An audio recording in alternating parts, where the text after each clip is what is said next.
मिलेगी जन्नत, पिएगा कौसर, कब्र में उसको ही चैन होगा। अभी आपका मूड नहीं बन रहा है, लगता है इंतजार में है 12 बजने के। मिलेगी जन्नत, पिएगा कौसर, कब्र में उसको ही चैन होगा। नमाज उसकी कबूल होगी कि जिसके दिल में हुसैन होगा। सुभान अल्लाह, सुभान अल्लाह, माशाअल्लाह। अब लगा ना दीवान शाह की महफिल में है। हाँ, अल्लाह अकबर। अजमत औलिया कॉन्फ्रेंस है, लाओ मैं तज़किरा सरदार औलिया से छेड़ू। मदीने की जमीन है, फिजा रंगीन है, आने वाला मौलाए कायनात है। अल्लाह सलामत रखे। दो शख्स हैं, एक चीज का झगड़ा है। एक ऊंट पर दो लोगों की बहस। एक कहता है ऊंट मेरा है, दूसरा कहता है ऊंट। आप बोलें अल्लाह सलामत रखे। ऊंट मेरा है। दोनों आपस में लड़ रहे थे। इतने में सामने से मौला अली आ गए। दोनों कहने लगे यार झगड़ा न कर, फैसला करा लेते हैं। वो देखो अली आ रहे हैं। सुभान अल्लाह, सुभान अल्लाह, माशाल्लाह, बहुत अच्छा आप सुन रहे हैं। फैसला अली से करा लेते हैं। हजरत अली आए। एक बंदा कहने लगा जनाब हमारे झगड़े में फैसला कर दे। कौन सा? कहने लगा ये कहता है ऊंट मेरा है, मैं कहता हूं ऊंट मेरा है। आप बताइए ना ऊंट किसका है? आप बताइए ऊंट किसका है? गौर करें, ऊंट अली ने पाला नहीं, ऊंट अली ने बेचा नहीं, ऊंट अली ने बांटा नहीं। फिर ये अली को कैसे पता कि ऊंट किसका है? लेकिन वो जानते थे कि अली वो है जिसके लिए मुस्तफ़ा ने फरमाया अना मदीनतुल इल्म व अलीयुन बाबूहा। मैं इल्म का शहर हूं, अली उसका, अल्लाह सलामत रखे, अली उसका दरवाजा है। और जानते हो अली कौन है? दो लोगों ने कहा, एक बोला जमीन मेरी, दूसरा बोला जमीन मेरी। हजरत अली से कहने लगे फैसला आप करें, जमीन किसकी? हजरत अली आए। हजरत अली ने फरमाया मैं तुम दोनों ही से नहीं पूछता कि तुम में से किसकी है। कहा फिर? कहा उससे पूछते हैं जिसके बारे में झगड़ा हो रहा है। अब जरा समझे सरदार औलिया की शान। कहने लगे मैं उससे पूछता हूं जिसका झगड़ा है। आपने जमीन से फरमाया जमीन। उसने कहा जी मुझे पहचानती है, मैं कौन हूं? उसने कहा जी आप हैं अबू तुराब। जो समझे अल्लाह उन्हें सलामत रखे। जमीन ने कहा आप हैं अबू तुराब। फरमाने लगे फिर बता तू इसकी है या इसकी है? जमीन ने कहा अली दोनों से कह दो मैं इन दोनों की नहीं हूं, बल्कि ये दोनों मेरे हैं। ये दोनों मेरे हैं। ये जानते थे हर सवाल का जवाब नबी के घर से मिल सकता है। वो लोग जो कहते हैं नबी को इल्म नहीं, उन्हें सोचना चाहिए अगर अली का इल्म इतना है तो फिर नबी का इल्म कितना होगा। सुभान अल्लाह। आला हजरत फरमाते हैं क्या बात रजा उस चमनिस्तान करम की, जहरा है कली जिसमें हुसैन और हसन तूल। और ये रिवायत रही है कि लोग जब मसाइल में उलझते थे तो अली के घर आते थे, अली के घर आते थे। ऐसे सवाल जिनके जवाब मुश्किल थे वो जवाब अली की चौखट से मिलते थे। एक बार ना हजरत इमाम ज़ैनुल आबिदीन के साहबजादे इमाम बाकिर की बारगाह में लोग आए। कहने लगे हुजूर एक सवाल है, जवाब मिलेगा। मैं नबी की बात नहीं कर रहा हूं, वलियों की बात कर रहा हूं, वलियों की बात कर रहा हूं। कहने लगे हुजूर सवाल है, जवाब देंगे? फरमाने लगे क्या? कहने लगे मेरे बस्ती में एक शख्स है, उसके पास 5 बाल हैं, वो कहता हुजूर के हैं। क्या आप बता सकते हैं कि वाकई वो बाल मुस्तफा के हैं? मुझे बताइए अगर एक जगह 2 लोगों के बाल रख दिए जाएं और फिर पूछा जाए इसमें कौन सा बाल किसका है, तो कोई बता सकता है? बता सकता है कोई? कितना मुश्किल सवाल था ये तो समझे ना आप कि एक शख्स कहता मेरे पास 5 बाल हैं और वो कहता वो मुस्तफा के हैं। आप बता सकते हैं कि किसके बाल हैं? हजरत इमाम बाकिर फरमाते हैं जी कल लेके आना, अली का बेटा बताएगा बाल किसके हैं, बाल किसके हैं। अगला दिन हुआ, महफिल सजी, मुरीदीन बैठे थे, दीवाने बैठे थे, बाल आ गए। आपने फरमाया ले आए, कहा जी। एक डब्बी के अंदर बाल थे, डब्बी खोली, बाल ऊपर रखे, फरमाने लगे सब खड़े हो जाओ, अल्लाह अकबर। अब जरा सुने सुने और नाज करेंगे बरेलवी होने पे, आप लोग नाज करेंगे अपने बरेलवी होने पे। आपने फरमाया खड़े हो जाओ, सबके सब खड़े हो गए। जी अब क्या करना है? फरमाया आंख बंद करो, मेरे नाना पे सलाम पढ़ना शुरू कर दो। सुभान अल्लाह, सुभान अल्लाह। अब वो लोग देखें जो कहते हैं खड़े होकर सलाम नहीं पढ़ना चाहिए। अली का बेटा कहता है खड़े हो जाओ, सलाम पढ़ो। सारे लोग खड़े हो गए, अल्लाह अकबर। सब ने मुस्तफ़ा पे सलाम पढ़ना शुरू किया है। जैसे आका पर सलाम का आगाज हुआ है, जैसे जैसे सलाम पढ़ता जा रहा था, धीरे धीरे उनमें से 3 बाल ऐसे थे जो सीधे उठ के खड़े हो जाते हैं और सलाम सुन के झूमना शुरू कर देते हैं। सलाम मुकम्मल हुआ, आपने 3 बाल उठाए और उठाने के बाद चूमे, आंखों से लगाए, फरमाया ये 3 बाल मेरे मुस्तफ़ा के हैं, ये 2 बाल मेरे मुस्तफ़ा के नहीं है। का कैसे पता चला कि ये 2 बाल मुस्तफा के नहीं है? तो इमाम बाकर ने कहा था तुमने नहीं देखा जो सलाम सुन के खड़े हो गए थे वो मुस्तफा के हैं, जो बड़े रह गए थे जो मुस्तफा के नहीं है। फैसला हो गया, कयामत तक जो खड़े हो के सलाम पढ़ेगा वो मुस्तफा का कहलाएगा, जो सलाम में खड़ा नहीं होगा वो मुस्तफा का नहीं कहला सकता है। नारे तकबीर, नारे रिसालत, अज़मते औलिया कॉन्फ्रेंस, अल्लामा मुफ्ती हमाद साहब किबला। हर सवाल का जवाब अली के घर से मिलता है। कहने लगा हुजूर फैसला करें। ये कहता ऊंट मेरा, मैं कहता ऊंट मेरा, आप बताइए ना किसका है। दोनों का चेहरा देख के फरमाने लगे दोनों कलमा तो मेरे मुस्तफ़ा का पढ़ते हो। अब जरा वो लोग सुने जो झूठ बोल के तिजारत करते, खाली अली अली कहने से कुछ नहीं होगा, किरदार में भी अली अली होना चाहिए, अमाल भी अली अली हो, बताना ना पड़े नजफ वाला है, तू गुजरे देख के दुनिया कह दे अली वाला जा रहा है। सुभान अल्लाह, सुभान अल्लाह। जरूरी है। आपने फरमाया, दोनों का चेहरा देखा, फरमाने लगे मुझे ताज्जुब है, दोनों कलमा हुजूर का पढ़ते हो? जी। एक का चेहरा देख के कहने लगे तू कलमा हुजूर का पढ़ते हो और झूठ बोलते हो? ये कह के फरमाया आपने जाओ अली तुम्हारा फैसला नहीं करेगा, अली तुम्हारा फैसला नहीं करेगा। ये कह के जब चले ना तो जिसका ऊंट था उसकी चीख निकली। उसने कहा हुजूर ऊंट जाए तो जाए, अली का दामन नहीं छूटना चाहिए।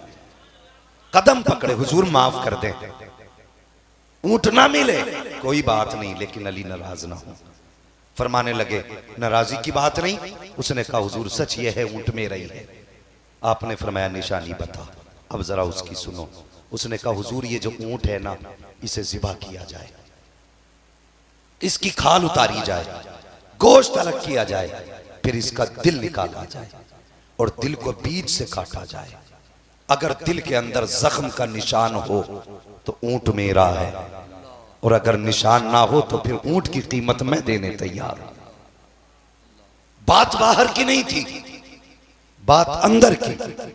आपने इतना सुना, फरमाया कंबर जी अली, फरमाया जल्दी से ऊंट ज़िबा करो। ऊंट ज़िबा किया गया, ऊंट ज़िबा किया गया, खाल निकाली गई, गोश्त अलग किया गया, फिर दिल निकाला गया। फरमाया बीच से काटो। जब दिल को बीच से काटा गया, छोटा निशान न था, इतना बड़ा जख्म का निशान था।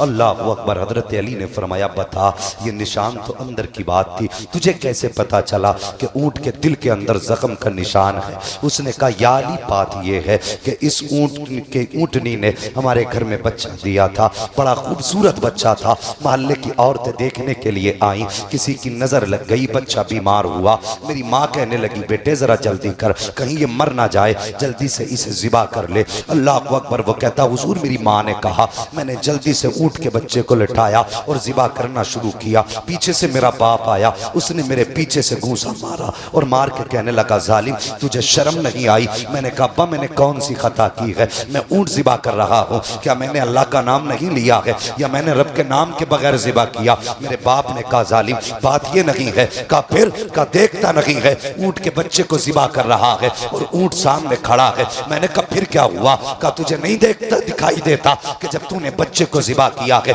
इसके कटने की तकलीफ इसके बाप को इतनी हुई है कि इसकी आंख से खून के आंसू बह रहे हैं, इसके दिल में जख्म बन गए हैं, छाले पड़ गए हैं, जब वो फूटे हैं तब आंख से खून बह रहा है। अल्लाह अकबर। का मैंने कहा था बाबा क्या जानवर को भी एहसास होता है? तब मेरे बाप ने कहा था अगर एहसास ना होता तो इसकी आंख से खून के आंसू ना बहते। कहता जनाब मुझे उस दिन से याद है कि मेरे ऊँट के दिल में जख्म था, उसका निशान तो होगा। हजरत अली ने इतना सुना, ऊँट का फैसला तो छोड़ा, फरमाया कोई जाए मेरे हुसैन को बुला लाए। अल्लाह अकबर। लोग दौड़े हैं, आका हुसैन को बुला करके लाए। उम्र शरीफ कम है आका हुसैन की, आपके करीब आका हुसैन आए। फरमाते शहजादे जिस दिन से सैयदा का विसाल हुआ है आज तक अली ने कोई हुक्म नहीं दिया है, ए हुसैन आज कुछ मांगना चाहता हूँ। आका हुसैन कहते हैं बाबा मांगो ना, क्या मांगना चाहते हो? हजरत अली कहते हैं बेटा हुसैन जरा कमीज तो उठाओ। अब आका हुसैन ने कमीज उठाई है। अल्लाह अकबर।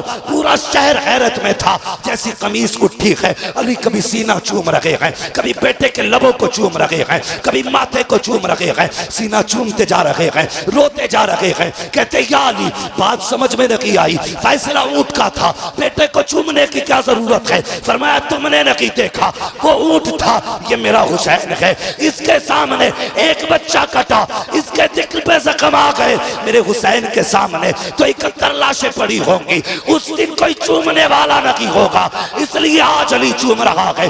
अल्लाह अकबर। सब लोग हैरत में थे। काली कहना क्या चाहते हो? का ये जानवर है जिसका कलेजा फट गया, ये हुसैन है जो 71 लाशें उठा के भी रब का शुक्र अदा करता नजर आए।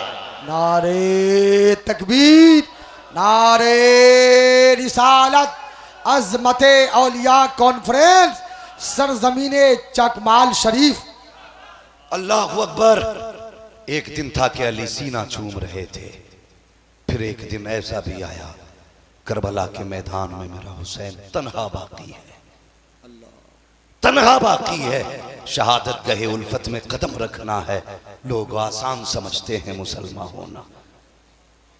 अगर मैं बात करूं तो मुझे बताया जाए क्या हुसैन का जिस्म जिस्म नहीं, क्या उनके रिश्ते रिश्ते नहीं? मुझे समझाओ क्या बेटे के जिगर से पर्ची निकालते हुए हुसैन को दर्द नहीं हुआ? वो हुसैन का जिगर था जो बर्दाश्त किया, वरना जब बर्छी निकालने की बारी आई और यूं पकड़ी बर्छी जमीन कांप गई थी। जमीन ने कहा था हुसैन क्या कर रहे हो? कहा बेटे के जिगर से बर्छी निकाल रहा हूं। जमीन ने कहा था हुसैन ये ना कीजिए, जो जिगर आपके पास है वो जिगर मेरे पास नहीं। अल्लाह अकबर। सुने, एक दिन था मेरा हुसैन अकेला बैठा है। सैयदा ज़ैनब आई, बहनें कभी भाइयों को अकेला नहीं छोड़ा करती, और फिर वो बहन भी कैसी बहन, अली की बेटी ज़ैनब, फातिमा ज़हरा के गोद की पाली हुई ज़ैनब। अल्लाह अकबर। खुदा की कसम कायनात में कोई दूसरी ज़ैनब नजर नहीं आती, कोई दूसरी ज़ैनब नजर नहीं आती। और एक बात और गुजारिश करूं मैं आपसे, हमारे अक्सर जलसों में आका हसन का तज़किरा लोग इसलिए नहीं करते कि उन्होंने हजरत अमीर माविया से सुलह की थी। मैं कहता हूं जालिमों, तुम नहीं जानते, तुम नहीं जानते। खुदा की कसम, अगर हुसैन को कांधे पे मुस्तफ़ा ने बिठाया है ना, तो फिर हसन को भी मुस्तफ़ा ने कांधे पे बिठाया। बेशक बेशक, सुभान अल्लाह। बेशक हम बरेलवी सुन्नी हैं, हम हसन वाले भी हैं, हुसैन वाले भी। बेशक, सुभान अल्लाह। हाँ, हम हसन वाले भी हैं, हुसैन वाले भी हैं। और सुने, सिर्फ आका हुसैन की कमाई करबला में नहीं लगी है, आका हसन की भी कमाई करबला में लगी है। आका हसन का सिर्फ एक बेटा नहीं, 4 बेटे करबला में शहीद हुए, 4 बेटे। और रह गई बात कासिम की, खुदा की कसम करबला को जरा करीब से देखो तो कासिम कौन है? जिनकी कफालत हुसैन ने की, जिनकी परवरिश सैयदा ज़ैनब ने की, जिनको तलवार गाजी अब्बास ने सिखाई थी। ये हैं आका हसन के शहजादे। और सुने, हम हाय ववेला वाले भी नहीं, हम हुसैन को मजबूर भी नहीं मानते, हम हुसैन को कमजोर भी नहीं मानते। इसलिए कि जब आका कासिम ने अरज़क के 4 बेटों को काटा था तो टीले पे गाजी अब्बास थे। पहला काटा, कहा शाबाश, दूसरा काटा, फिर कहा शाबाश। जब 4 बेटे कटे, आवाज दे के कहा था हुसैन जी गाजी का जरा टीले पे आ, मेरे कासिम की शजाअत तो दे। हुसैन टीले पे आए, सामने अरज़क था, पलक झपके तलवार उठी, गर्दन अलग धड़ा अलग था। जानते हो मेरे हुसैन ने कहा कासिम बस कर, यहां शुजाअत दिखाने नहीं आए हैं, यहां हम मुस्तफा की उम्मत बचाने के लिए आए हैं। सुभान अल्लाह, सुभान अल्लाह। अगर मेरे हुसैन ने तनखा कासिम को ना रोका होता, 22,000 की औकात क्या है, अगर 22 लाख भी होते कसम खुदा की गाजर मूली की तरह अलग अलग टुकड़ों में पड़े होते। सुभान अल्लाह, सुभान अल्लाह। और दूसरा भी पहलू बयान कर दूं, गाजी अब्बास को शहीद होते सबने सुना, मशकीजा उठाते सबने सुना, लेकिन कोई किताब ऐसी दिखा जो किताब सुन्नी सही उल अकीदा की हो और उसमें लिखा हो कि जाते हुए अब्बास ने तलवार चलाई। नहरे फुरात पे गए, बोले गए कि नहीं गए, लेकिन जब सवार हुए घोड़े पे तलवार निकाली, हुसैन ने फरमाया था मेरे गाजी तलवार क्यों निकाल रहे हो?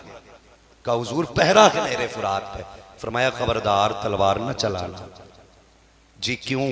कहा जब मुअर्रिख कल तारीख लिखेगा तो वो लिखेगा कि अली के बेटे पानी के लिए लड़ते हुए मरे थे।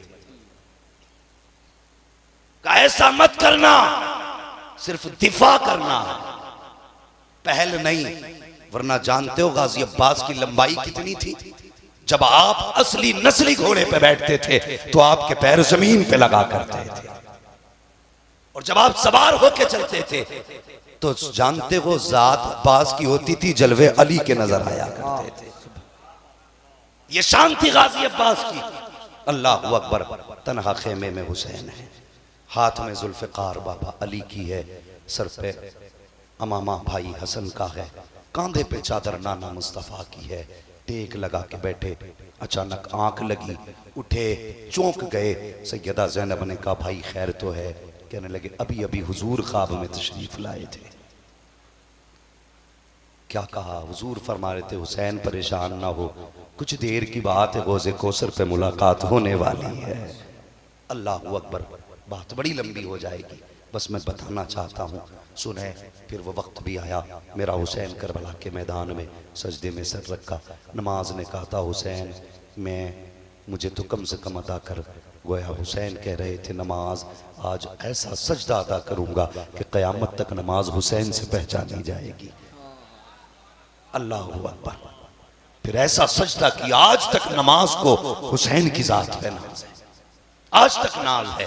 इसकी जुर्रत पर अली शेर खुदा को नाज है, इस नवासे पर मोहम्मद मुस्तफ़ा को नाज है। सजदे तो सबने किए, इसका नया अंदाज है, इसने वो सजदा किया जिस पर खुदा को नाज है। सुभान अल्लाह, सुभान अल्लाह। इसने वो सजदा किया जिस पर खुदा को नाज है। फिर मक्तल भी आपने देखा, शाम गरीबा आई, अल्लाह सलामत रखे अहले बैत अतार को। तारीख आज भी गवाह है, काटने वाले मिट गए, कटने वाले आज भी जिंदा हैं, आज भी कटने वाले जिंदा हैं।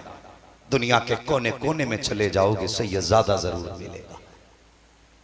एक बीमार लौट के आया था, खुदा की कसम आज उनकी नस्ल सारे जमाने को शिफा बांट रही है, दवा नहीं शिफा बांट रही है। ये उनके घराने की शान है। शाम गरीबा आई, बात आपने कई बार सुनी होगी कि हजरत ज़ैनब ने रात को बैठ के पहरा दिया ताकि कोई जानवर लाशों के टुकड़े उठा के न ले जाए। जब रात के 2 हिस्से गुजर गए, रात का आधा हिस्सा गुजराना, जो दो हिस्से गुजरे, यानी आधी रात गुजर गई। अचानक ना किसी के आने की आहट महसूस हुई। सैयदा ज़ैनब तो बैठी थी, आपने संभाला खुद को, करीब से देखा ना कोई खातून पर्दे में लिपट के आ रही है। आपने पूछा कौन? उसने कहा मैं हुर की बीवी हूँ। इतना कह के वो आगे बढ़ी, कहा सैयदा ये पानी ले लो। आपने फरमाया अब हमें पानी से नफरत हो गई है, अब हमें पानी से नफरत हो गई है। कहा सैयदा मेरे शोहर ने आपके भाई की कदमों पे जान दे करके अपनी जिंदगी की गुलामी का सबूत दिया, मैं पानी लाई हूँ, मेरा पानी कबूल कर लें। अल्लाह अकबर। सैयदा ज़ैनब ने इनकार किया। तो जानते हो सादात इकराम जानते हैं, किसी भी सैयद को अगर हजरत फातिमा का वास्ता दो तो कभी टाला नहीं करते हैं। खातून ने कहा ज़ैनब तुम्हारी अम्मी का वास्ता, ये पानी कबूल कर लो। आपने कहा ठीक है, पानी को लिया। लेने के बाद उठी, वहां गई जहां पर सैयदा सकीना को लेटा करके आई थी। जाके देख हजरत सकीना का पता ना चला, तलाश किया कहीं ना मिली, परेशान हो गई। आवाज दी सकीना, मक्तल से आवाज आई पुपी मैं यहाँ हूँ। आप कहीं जाने के बाद क्या देखा? बेटी बाप के सर पे पैर रख के लेटी हुई है। वो यार बाप बेटी का प्यार बड़ा अनोखा होता है, बड़ा निराला बाप बेटी का प्यार होता है। तुम्हें क्या लगता है करबला कोई मनगढ़ंत कहानी है या सिर्फ मूड बनाने के लिए दास्तान लिखी गई है? खुदा की कसम परदेश जाते हो, जो लोग परदेसी हैं वो मेरी बात समझते होंगे। जब परदेश जाते हैं तो बेटियां रास्ता रोक लेती हैं, कहती हैं अब्बा वापस कब आना है। उस वक्त मुश्किल होता है बेटियों से नजरें चुरा के जाना। जब बेटियां हाथ पकड़ के पूछती हैं बाबा कब तक वापस आओगे, तब लगता है कि ये रास्ता कैसे पार किया जाए। और यार जो परदेश रहते हो उन्हें तो पता कि जब बेटियां फोन करके कहती हैं अब्बा तेरे बगैर दिल नहीं लगता है, तब जी चाहता है मालिक पर दे दे, उड़ के जाएं बेटी के पास पहुंच जाएं। अल्लाह अकबर। ये निराले प्यार होते हैं बेटियों के, ये अजीब प्यार होता है बेटियों का। अमर इब्ने साद से एक दिन यजीद ने पूछा था,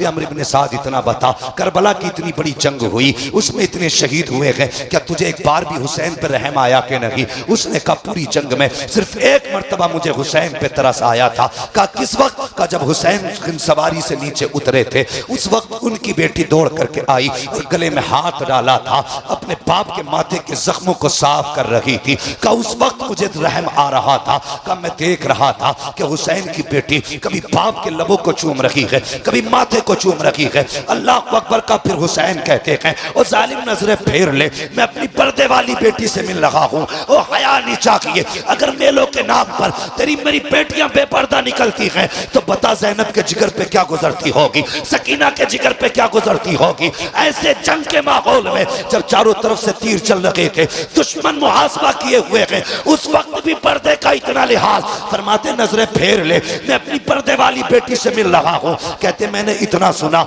मैंने चेहरा तो फेर लिया लेकिन फिर भी तिरछी निगाहों से हुसैन की बेटी को देख रहा था। का अजीब मंजर था। एक पर्दे वाली खातून आई, उसने आने के बाद हजरत ज़ैनब का हाथ छुटाना चाहा। का अजीब मंजर था, एक हाथ छुटाते थे तो सकीना दूसरा हाथ डाल लेती थी, जब इस हाथ को छुटाया जाता था तो ये हाथ डाल लेती थी। कहते बड़ा मुश्किल मंजर था उस वक्त जब बाप बेटी की जुदाई थी। अल्लाह अकबर। वो कैसा मंजर था? हजरत ज़ैनब ने कहा बेटी तुम यहाँ क्यों आके सो गई? कहती फूफी आपको तो पता है मुझे बाबा के बगैर नींद नहीं आती है। जब रात को मेरी आंख खुली मैंने आवाज दी बाबा मुझे नींद नहीं आ रही है। इतने में किसी ने कहा था आ बेटी तुझे सीने से लगा के सुला दूं। कहती मैंने दौड़ लगाई, कहा बेटी बता तो सही, यहाँ तो जो कत्ल हुए हैं इनके सर भी नहीं है, तुझे कैसे पता चला कि ये तेरे बाप का लाशा है? सैयदा सकीना ने कहा था अम्मी जान पता तो ना चला।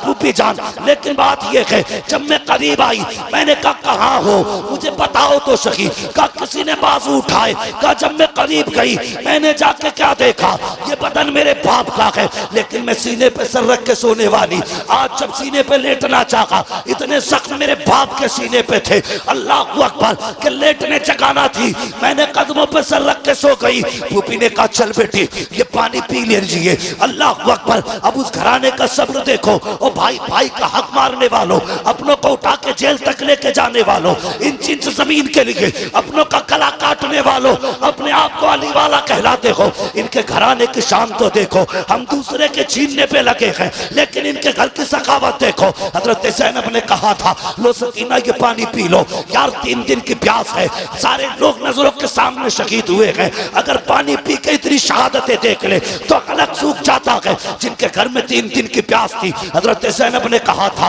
लो सकीना ये पानी पी लो। हजरत सकीना ने कहा था फूफी आप क्यों नहीं पीती? हजरत ज़ैनब ने कहा बेटी जिस घर में बच्चे प्यासे होते हैं उस घर के बड़े पानी रखी पिया करते हैं। कहा ये सही है, कहा यही कायदा है। हजरत सकीना ने प्याला लिया, दौड़ लगाई। सैयदा ज़ैनब कहती है बेटी किधर जा रही हो? कहा भी आपने कहा है जिस घर के छोटे प्यासे होते हैं उस घर के बड़े पानी नहीं पीते। फरमाती अभी तो मुझसे छोटा मेरा असगर प्यासा है, पहले उसे पानी पिलाऊंगी उसके बाद मैं पानी पीऊंगी। ये कहते कहते ठोकर लगी, पानी जमीन पे गिरा। आसमान से आवाज आई सलामुन अला सब्र सकीना, सलामुन अला अहले बैत मोहम्मद। ए सकीना तेरे सब्र को सलाम, नबी के घर वालों तुम्हारी अजमतों को सलाम। नारे तकबीर, नारे रिसालत, फैजान इमाम हुसैन, फैजान गौसे आजम, फैजान आला हजरत, फैजान सरकार सुरकाही, फैजान हजरत बाबा दीवान शाह। अब इसे सुन के कोई ये ना कहे मजबूर थे।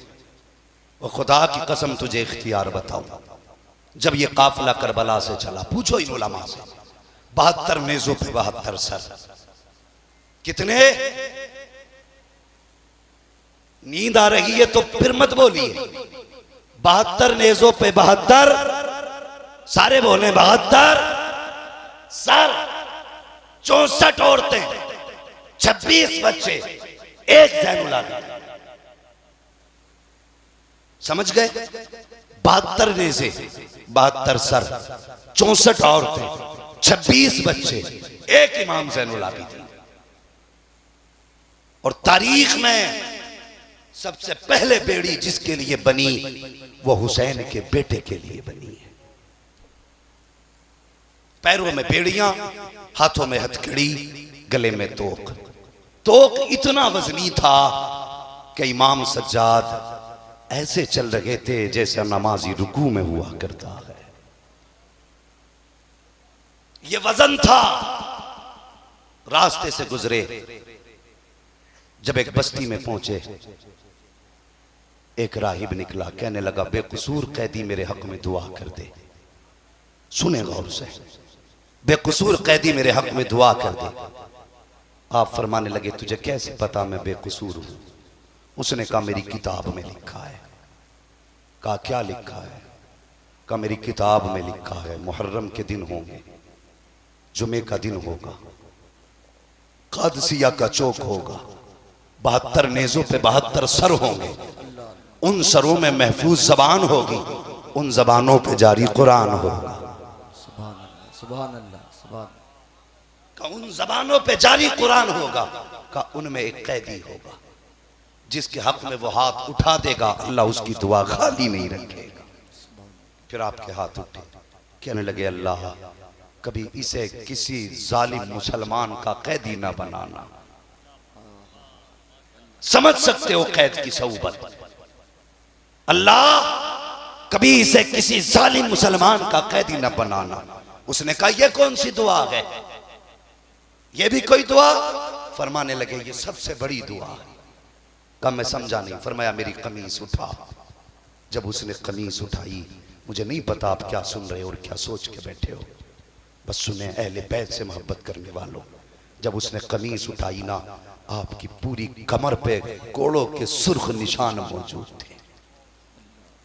कहा ये क्या है? आपने फरमाया जब से सफर शुरू हुआ है इन लोगों के जुल्म के कोड़े नहीं रुके हैं। का सरेंडर क्यों नहीं कर देते? फरमाने लगे सरेंडर कौन करेगा? सरेंडर करते तो तब करते जब ये 72 सर सलामत थे। हमने तो 72 दे दिए, सर नहीं झुकाया। फरमाते हैं अगर हम सरेंडर हो गए हकीकत सरेंडर हो जाएगी। अगर हम तब गए हक्कानियत तब जाएगी। का कब तक बर्दाश्त करोगे? का जब तक मुस्तफा की अमानतें उनके मदीने तक नहीं पहुंचा देंगे इसी तरह जुल्म बर्दाश्त करते रहे। अल्लाह अकबर। काफिला आगे बढ़ा। सुने और जानते हो ढोल बज रहे थे। आगे आगे अम्र इब्न साद के कहने पर, यजीद के हुक्म पर शहर शहर बस्ती बस्तियों में सजावटें की गई थी, धूम मनाई जा रही थी। आज बागियों के सर लाए जा रहे हैं, आगे आगे ढोल थे। सुनना बहुत गौर से। तो बच्चे अपनी अपनी गलियों में इंतजार करते थे, काफिला बारात आ रही है, लगता है बारात है, ढोल तमाशे हैं, अल्लाह अकबर। जानते हो जब ये एक बस्ती से काफिला गुजरने लगा ना, तो उस बस्ती में एक नाबीना फकीर खड़ा था, उसे ढोल की आवाज आई। उसने बच्चे से कहा, बेटे जब दूल्हा मेरे पास से आए तो कोनी का इशारा कर देना। बच्चे ने कहा ठीक। सबसे आगे ढोल थे। बच्चे ने कहा बाबा बारात आ रही है। उसने कहा ठीक, जब दूल्हा करीब आए तब इशारा करना, फिर भीख मांगूंगा। इसलिए कि दूल्हा की जब कोई उतारन मांगे तो फिर थोड़ी नहीं मिलती है। उसने कहा दूल्हा आए तब बताना। बच्चा ढोल देखता रहा। अचानक जब 72 नेजों पे 72 सर देखे, बच्चा भूल गया, बस देखता रह गया। सबसे आगे मेरे इमाम का सर, उनके पीछे अली अकबर का सर, उनके पीछे कासिम अब्बास के सर, सबसे पीछे अली असगर का सर था। बच्चे ने हजरत अली असगर का सर देखा, बस होश उड़ गए। उसके पीछे हजरत ज़ैनब की सवारी आ रही थी। जैसी सवारी आई, बच्चा कुछ बताना चाहता था भीड़ में, उसने इशारा किया तो अंधा बाप समझा शायद दूल्हा की सवारी आ गई। उसने कहा है कोई जो मुझे अली की खैरात दे, नबी का सदका दे। इतना सुना सैयदा ज़ैनब ने कहा सवारी रोक दो, आज बड़े दिनों के बाद अपने बाबा अली का नाम सुना है, बड़े दिनों के बाद नाना नबी का नाम सुना है। आप फिजा से कहती हैं, फिजा इससे कहो जरा फिर से मेरे बाप का नाम ले। अल्लाह अकबर। फिजा कहती है जरा फिर मांग, क्या मांग रहा है? उसने कहा अली का सदका दो, नबी की खैरात दो। फिर कहा जरा फिर कह, 3 मरतबा कहा। अल्लाह अकबर। उसे पता ना था मामला क्या है। अल्लाह अकबर। कहा चाहते क्या हो? कहा कि भीख चाहिए। आपने बच्चे को करीब बुलाया और बुलाने के बाद कहा अगर तुझे खैरात चाहिए, अली की भीख चाहिए तो सुन, जो सबसे पहले पीछे सवारी आ रही है, उस सवारी पे 7 साल की सकीना है। जा उस सवारी के कदमों के निशान की जगह से मिट्टी हटा ले, तेरी जरूरत पूरी हो जाएगी। बच्चे ने बूढ़े का हाथ पकड़ा और उस सवारी की तरफ दौड़ा जिस पे हुसैन की सकीना बैठी थी। जाने के बाद उसने निशाने कदम से मिट्टी हटाई। क्या देखता है? सोने का ढेर निकल आया है। कहता बाबा इतनी भीख मिल गई है, अब मांगने की जरूरत नहीं है। कहा क्या हुआ? कहा ये जो खातून गई है ये बता के गई थी कि मिट्टी हटा, जरूरत पूरी हो जाएगी। कहा मिट्टी हटाई है तो सोना निकल आया है। बूढ़े ने कहा छोड़ दे सोना, उसके पास लेके चल जिसने ये पता बताया है। कहा किस लिए? कहा तू नहीं जानता ये जो गुजर के गया है या तो अली की बेटी गुजर के गई है या फिर नबी की शहजादी गुजर के गई। नारे तकबीर, नारे रिसालत, अजमते अहले बैत, नारे तकबीर, नारे रिसालत। या तो अली की बेटी गई है या फिर नबी की बेटी गई है। कहा बाबा तुम्हें कैसे पता? कहा मैं जानता हूं, सिर्फ एक ही घर ऐसा है जमीन पे जो मिट्टी को सोना कह देता है तो सोना हो जाती है, अगर दिन को रात कह दे तो रात, और रात को दिन कह दे तो दिन हो जाती है। मैं पूछना चाहता हूं उन लोगों से जो बदबख्त जबान निकाल के कहते हैं अली पावर में थे तो पानी क्यों नहीं मांगा। मैं कहता हूं गधे, मकाम शान और होता है, मकाम इम्तिहान और होता है। शान देखनी है तो अजमेर में दे, एक कासे में पूरा सागर। इम्तिहान देखना तो करबला में दे। मालिक हौजे कौसर के बेटा प्यासा गया, मालिक हौजे कौसर के भाई प्यासे गए, मालिक हौजे कौसर के खानदान वाले प्यासे गए। खुदा की कसम इसलिए प्यासे नहीं गए कि तुम मजबूर कह सको, इसलिए प्यासे गए हैं ताकि दीन के लिए प्यासा रहना पड़ जाए तो प्यासे रह जाना, लेकिन नबी के दीन पे कोई आंच आने नहीं देना। समझ गए ना बात? मेरे पास बहुत सारी मिसालें इसकी, वक्त होता तो मैं मिसाल देता, बस सुने। सब्र, खुदा की कसम ये वो घराना है जहां सब्र को भी अपने ऊपर फख्र होता है, जहां सब्र को भी अपने ऊपर फख्र होता है। सही पूछो, मुतलकन सब्र बोला जाए तो करबला याद आता है, मुतलकन सब्र बोला जाए तो करबला याद आता है। अगर सब्र को बिछा दो तो हुसैन बनता है, अगर हुसैन को समेट दो तो सब्र बनाकर। ये सच्चाई है खुदा की कसम। वरना तारीख उठा के देखें, तारीख उठा के देखें, वक्त ज्यादा होगा लेकिन फिर भी तेजी से बता दो। क्या बात रज़ा उस चमनिस्तान करम की, ज़हरा है कली जिसमें हुसैन और हसन फूल। उनके घर की सखावत, खुदा की कसम सब कट गए लेकिन अभी हाथ बंद नहीं है, सारे शहीद हो गए। सुने पावर वाले कितने, अल्लाह सलामत रखे। जरा सारे कह दें या हुसैन, या हुसैन। मुझे मालूम है आपके मजमे में कुर्सियां खत्म हो चुकी हैं, जो जहां खड़ा है यार जिक्र हुसैन खड़े होके सुन और फिर जाके माँ के तलवे चूम, कहना माँ तेरे दूध का कमाल था। सब बैठ के हुसैन का जिक्र सुन रहे थे, मैं खड़े होके हुसैन का जिक्र सुन के आया। उनकी बेटी सुबह से शाम तक यजीद के दरबार में खड़ी रही। हुसैन वाला घंटे 2 घंटे उनकी महफिल में खड़ा नहीं रह सकता। जरा सारे कह दे या हुसैन, जो बैठे वो भी बोले और जो खड़े वो भी बोले। यार जगह कोई सी भी हो, महफिल तो पूरी दीवान बाबा की है ना, सारी उनकी महफिल है। तो जिसे जगह नहीं मिली वो भी खड़े होकर कहते या हुसैन, या हुसैन। अल्लाह सलामत रखे। बस एक बात बता दीजिए, वक्त होने लगा, बस तवज्जो करें। ये काफिला चलाना, तो जब काफिला चलने लगा, चलते चलते काफिले में ना एक खातून जंगल में खड़ी थी। उसने इशारा किया किसको, जो सबसे आगे जा रहा था, अमर इब्न साद। उससे कहा ठहर। कहा क्या? कहा तुम्हारे काफिले में इतनी बड़ी जमात में कोई हकीम है? तो उसने कहा हम तो हकीम नहीं है। कहने लगा क्यों? कहा मेरी 7 बेटियां, 1 बेटा है और उसे किसी जानवर, किसी कीड़े ने काट लिया, मैं चाहती हूँ उसकी जिंदगी बच जाए।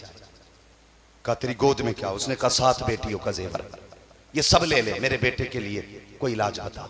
मालूम है उसने क्या कहा? उसने कहा मैं तो हकीम नहीं, ये जो बेड़ियां पहन के आ रहा है हो सकता है ये हकीम है। इसने मजाक में कहा, इससे पूछ ये हकीम होगा। बूढ़ी गई, कहने लगी कैदी तू हकीम है? आप मुस्कुराए, फरमाने लगे माँ मैं भी हकीम, मेरा बाप भी हकीम, मेरा घराना ही हकीमों वाला है। सुभान अल्लाह, सुभान अल्लाह। मेरा घराना ही हकीमों वाला। का फिर मेरे बेटे को ठीक कर देगा? उसने कहा माँ आज हम कैदी हैं, का इजाजत ले लूं? तो कहा फिर तेरी मर्जी है। गई जाके कहने लगी इस कैदी को मेरे साथ भेज। उसने कहा जितना सोना ये सब देना पड़ेगा। माँ को बेटे बड़े प्यारे होते। मेरे भाई ने, मुजफ्फरपुर से मेरे भाई आए हैं एक, उन्होंने मुझे पर्ची दी थी। माजरत के साथ मैं उनकी ख्वाहिश पूरी नहीं कर सकता इसलिए कि वक्त कम था। बस मैं मौजू को समेटने लगा हूँ। सुने, माँ बाप को औलाद बड़ी प्यारी होती है। उसने कहा ये 7 बेटियों का जेवर है, सब ले ले, मगर ये कैदी मेरे साथ भेज दे। अल्लाह अकबर। उसने कहा ठीक है। उसने सारा सोना लिया और उसके बाद चाबी फेंक के कहा लो, फेंकी ऐसे चाबी। कहने लगा सज्जाद अगर तुमने हमारी बात मानी होती तो इतने मोहताज ना होते। अली के बेटे को पहली बार जला लाया और फरमाने लगे जालिम ये तेरी सोच है, तेरी बेड़ियों ने रोक रखा है। फरमाया चाबी रख अपने पास, हमें तेरी चाबी की भी जरूरत नहीं। कहा क्या करोगे? कहा देख, आपने यूं निगाह डाली, जो हथकड़ी थी ना पानी की तरह बह के जमीन पे गिर जाती है। पैरों पे डाली, बेड़ियां बह गई। यूं हाथ लगाया, गले का तोक बह गया। फरमाने लगे मालूम नहीं है हजरत दाऊद लोहा पकड़ते थे तो पानी हो जाता था। मुफस्सिरीन लिखते हैं कि वो पानी ऐसे होता था कि जब वो लोहा पकड़ते थे उससे पहले मेरे मुस्तफ़ा का नाम लिया करते थे। सुभान अल्लाह, सुभान। अगर दाऊद होकर के नबी का नाम ले तो लोहा पानी बन जाए। अली का बेटा, नबी का बेटा, नबी का नाम लेके नजरें डाल दे तो लोहा पानी नहीं हो सकता। समझ में बात नहीं आती। अब जरा सुने, बह गई हथकड़ी बेड़ियां, तेजी से वो बूढ़ी लेके गई। अल्लाह अकबर। ये नकाहत, ये कमजोरी और ये दुख था कि आप पैर पूरा नहीं उठा पा रहे थे, खिचड़ के पैर चल रहे थे जमीन पे, लकीर बनती जा रही थी। घर के दरवाजे तक पहुंचे, बूढ़ी आगे आगे आप पीछे, क्योंकि जख्मी थे, भूखे थे, प्यासे थे। जब पहुंचे बूढ़ी ने देखा दरवाजे पे बेटी खड़ी है। उसने कहा माँ जिस तबीब को लाई है वापस कर दे। कहा किस लिए? कहा जिसकी वजह से तबीब को लाई है वो बेटा ही नहीं बचा। बूढ़ी की चीख निकली, रो के कहने लगी मेहरबानी की तू यहाँ तक आया, जा तबीब वापस चला जा। आपने फरमाया माँ यहाँ तक बुलाया है, दरवाजे तक नहीं आने देगी? उसने कहा ठीक है तेरी मर्जी है। आप दरवाजे पे गए, जाके देखा ना तो 7 बेटियां, एक बहन भाई के पैरों की तरफ बैठी, 2-3 सरहाने में दाएं बाएं बैठी हुई थी, रो रही थी। जब उनको रोते हुए देखा ना, फिर ज़ैनुल आबिदीन को मदीने वाली सुगरा याद आ गई। जब आप रोए, उसने कहा तुम क्यों रोए? बेटा मेरा गया। फरमाने लगे कि तुम्हें भाई याद आ रहा है, मुझे करबला के बाद मदीने वाली बहन याद आ रही है। अल्लाह अकबर। उसके बाद आप आगे बढ़े और बढ़ने के बाद आपने लड़के के चेहरे से कपड़ा हटा के फरमाया और नादान भाई बहनों को रुलाया नहीं करते, उठता क्यों नहीं? इतना कहा ना बूढ़ी का बेटा उठ के बैठ जाता। सुभान अल्लाह, सुभान अल्लाह। बूढ़ी का बेटा उठ के बैठ गया। आप फरमाने लगे मान ले तेरा बेटा जिंदा हो गया। फिर फरमाया सोना कितना था? उसने कहा 8-7 बेटियों का जेवर। फरमाया जल्दी कर मिट्टी दामन में लेका, वक्त कम है। बूढ़ी गई मिट्टी में, दामन में मिट्टी भरी, भरने के बाद समेट के लेके आ गई। आपने हाथ लगाया, फरमाया माँ खोल के देख। जब खोल के देखा तो सारी मिट्टी सोना बन चुकी थी, मिट्टी सोना बन चुकी थी। इतना कह के आप चलने लगे, माँ इजाजत दे अब मैं जाना चाहता हूँ। जब आप चले खातून दौड़ी, कहने लगी मेहरबान एक सवाल रह गया मेरा। कहा कौन सा सवाल? कहा ये तो बता दे कि तेरे वो जो नेजों पे सर थे किसके थे? आप फरमाते माँ वो मेरे अपनों के सर थे, उसमें कोई सर मेरे बाप का था, कोई सर मेरे भाइयों का था, कुछ सर उसमें मेरे खानदान के थे। बूढ़ी कहने लगी गलती माफ हो, तो इस सवाल का भी जवाब देता जा कि तूने मेरा एक तो जिंदा कर लिया, अपने 72 जिंदा ना कर सका। आप कहने लगे माँ मेरी मजबूरी है, वरना मैं 72 भी जिंदा कर लेता। कहा बेटे कौन सी मजबूरी? कहा माँ यहाँ नहीं बता सकता, चल के दिखाऊंगा। खातून का हाथ पकड़ा, वहां लाए जहां नेजे पे हुसैन का सर था, वहां खड़े हुए जिस जगह नेजे पे सर था, आप आका हुसैन के पीछे खड़े हुए और खड़े होकर कहते बाबा वो कुरान पढ़ के सुनाओ जो पूरे सफर तुमने ज़ैनुल आबिदीन को पढ़ के सुनाया है। इतना कहने की देर थी, नेज़े पे सरे हुसैन घूमा, रुक गया ज़ैनुल आबिदीन का, मेरे हुसैन के लब हिले हैं, आवाज आना शुरू होती है अर्रहमान अल्लमल कुरान खलकल इंसान अल्लमहुल बयान। इतना पढ़ा हुसैन ने। इमाम ज़ैनुल आबिदीन कहते हैं माँ अब तो समझ गई होगी। कहा बेटे अब भी नहीं समझी, अब हर सुन्नी बोलेगा। आपने कहा था माँ सुन, जो पहले से जिंदा होते हैं वो जिंदा नहीं किए जाते हैं, जिंदा वो किए जाते हैं जो पहले से मर जाया करते हैं। नारे तकबीर, नारे रिसालत। समझ में कुछ नहीं आता ये माजरा क्या है? हुसैन आप बताएं फना बका क्या है?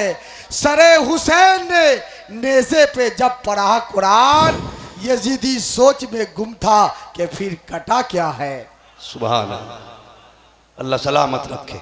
ओ भाई तब इमाम सज्जाद ने कहा माँ जिंदा वो किए जाते हैं जो मर जाते हैं, जो पहले से जिंदा होते हैं वो जिंदा, बोले यार वो जिंदा नहीं किए जाते।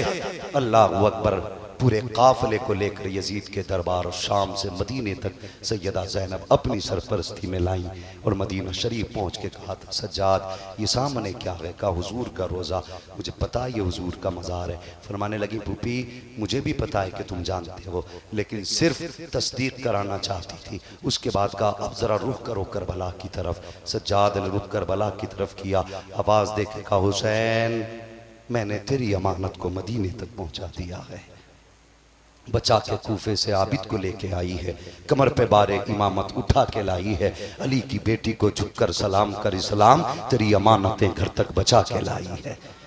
इन्नल्लाह मअस-साबिरीन, अल्लाह सब्र करने वालों के साथ है। यही वजह है जो कट गए वो आज भी जिंदा हैं, जो काटने वाले थे वो कल ही मर चुके थे, वो कल ही मर चुके थे। कत्ले हुसैन असल में मर गए यजीद है, इस्लाम जिंदा होता है हर करबला के बाद। ये महफिल नूर जिंदाबाद, ये महफिल नूर पाइंदाबाद।